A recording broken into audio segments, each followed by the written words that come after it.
Hello! One of the questions I get asked the most is how to make a CD.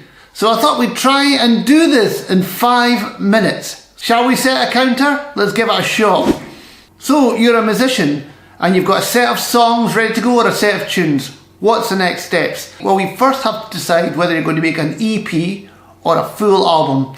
An EP is roughly about 5 tracks. Often EPs are used by bands that are just starting out, but that doesn't really mean anything. Bands like Wolfpack have made lots of EPs and they're massively famous.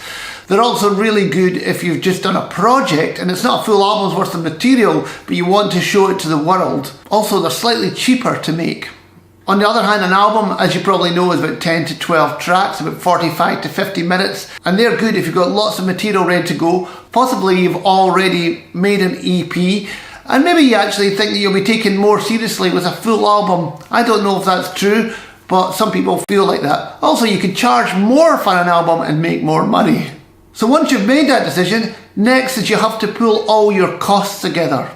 This is actually a really exciting bit because actually it's the first stage of planning for your album and it's a really positive experience. Now I recommend using a spreadsheet for this task. They're really handy, they do all the calculations for you and then you can change figures and work out different scenarios. Now in the comment section in the YouTube video I put a sample budget for you to have a shot at and maybe try a few things. Let's look at some typical album costs. Well, your first decision is, will you make the album in a studio or will you make it in your living room?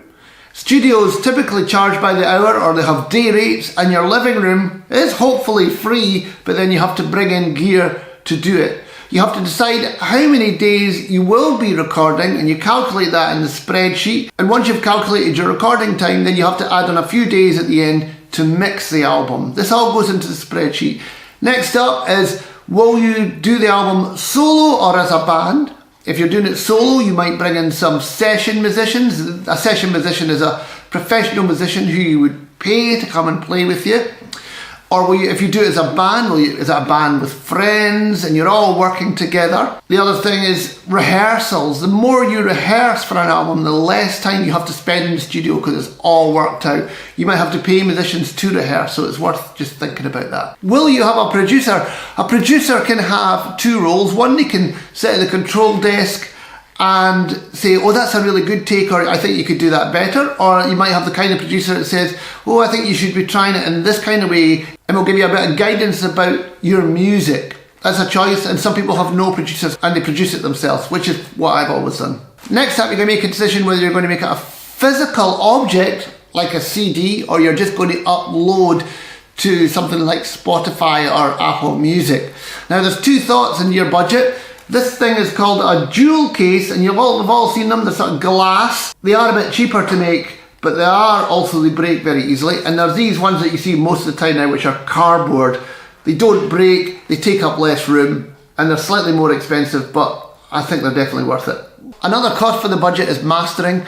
When you finish mixing your album, all the tracks are just down to 2 stereo tracks, and often they're not as loud as they should be. So you take it to someone who will master these tracks, or you do it in the studio where you're at, and that basically makes it louder, and often they add a little bit of EQ because sometimes it needs a little bit more bass, and also at that point you work out the track order. Let's not forget the CD cover. You might be able to do it yourself, but a lot of the time we don't have the skills to get it exactly right. And in this cost you maybe want to think about photography as well, because you might want a picture of yourself on the cover, or for use of promo photos for different gigs and that. One that many people forget is the CD mechanical license. Now, if you're making a record of all your music, you can basically cancel these royalties that you have to pay to yourself because it's a 2-way action.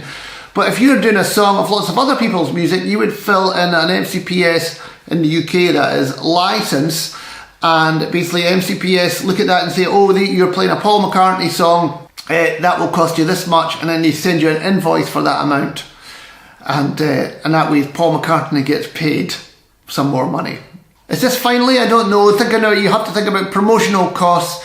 Will you employ somebody to promote your album to different radio stations and magazines? Will you employ someone to design your own website, or will you make your own website? And it's worth putting in the cost to upload your music to iTunes. It doesn't cost very much money. I think that's the bulk of the cost, and I put them all in that spreadsheet. Now, the beauty of the spreadsheet is you can make it as expensive as you want or as cheap as you want, and by finding the different rates, and it really helps you plan. It's pretty cool, actually. And because you've done that, you can now go ahead and book the studio for your band. You can book any musicians you need, and you can arrange lots of rehearsals. So now you're ready, go and record that album. When you finish the recording, get the engineer to make you some rough mixes so you can take away, the band can take away, and you can all listen to it, make some decisions. And then when you go back to mix the album, you might say, oh, I need more guitar, I need more concertina. But these rough mixes enable you to do that. So once you've mixed it, I've already mentioned mastering, but it is really important. So take the time to get that right as well. I mean, it's not that a lot of people nowadays will actually send their files away to somebody online and they master them for them. Someone that you've heard does a really good job. And I did that with my last album. I didn't master it myself. A couple of things to think about. If you're only doing a digital release, like uploading to Spotify, you only need WAV files. You only need WAV files. You don't need anything else. Now, if you are making a physical CD, you need to have something called a DDP file. And that is an industry standard file that is sent away to the pressing plant. Now, if you're using a company like Burnham CD, a great Scottish company that I've used lots and lots, they will ask you for a DDP file. Now, the people who are mastering your file should be able to do that for you. But if you're doing it yourself, I've included a link to a 10-day free trial of some DDP software. It's very simple, because also in that software, as well as deciding your track order, it puts in track gaps in between it, usually like a 2-second gap. So it means you don't have something really fast and loud just going like that into something slow. You can make these decisions. So it's all going along hopefully very smoothly. You need to, after this, finalize your CD cover. You need to decide on a title for the album. Often not as easy as you'd think, trying to get something, but remember that you soon don't think about the title. It's what it is. It can be a lyric of a song, a tune title.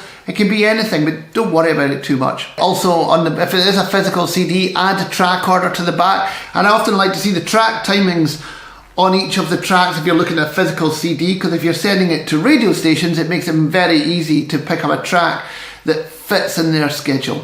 So you're ready to go. So if this is me, I'm just about to send my whole package to Burnham CD to make the physical CD. But if I'm only going to be uploading to Spotify, I might use Bandcamp, which I really like, which allows you to upload your own files and people can download them from your website. They don't send them to anything like Spotify. If you're going to want to add to Spotify and Apple Music and Google Play and everything, you need to use an aggregator. And there's Threads of Sound in Glasgow, who I've used a lot. They do a really good job.